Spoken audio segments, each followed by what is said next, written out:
All right, we are making a video because I couldn't find one. We're working on a 2016 Ford Explorer. I imagine this works for all of the Explorers from this generation, but we are trying to remove these second row seats. If you're looking for third row seat removal, there are plenty of videos on that one, but second row seat removal. We used this car to haul a bunch of sandbags when we were installing a pool.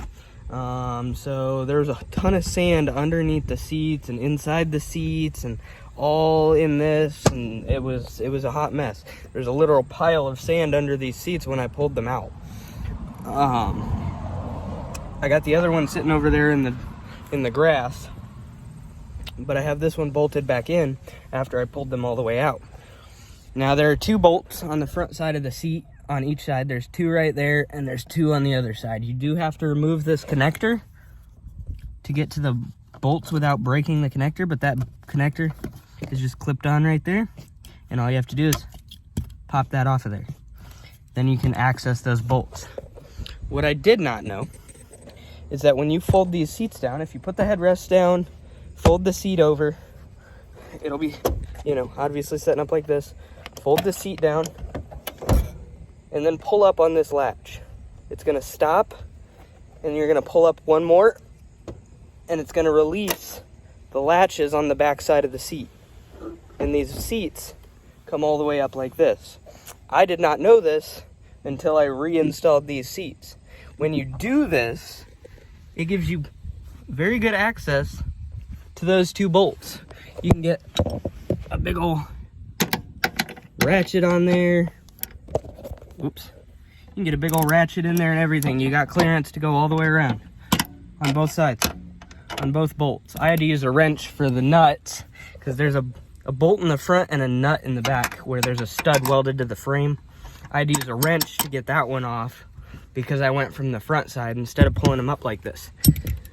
But once you pull them up like that, you can unbolt these, and then the whole thing just lifts up and out.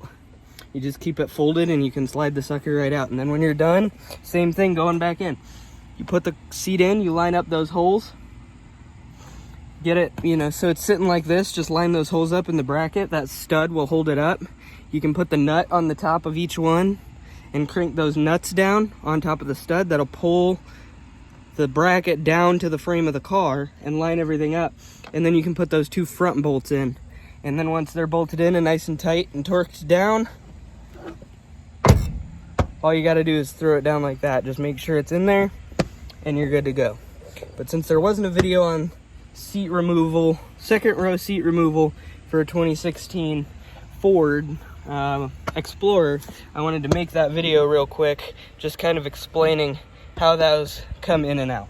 But usually I literally pulled these out so I could clean underneath them and realized I didn't even have to.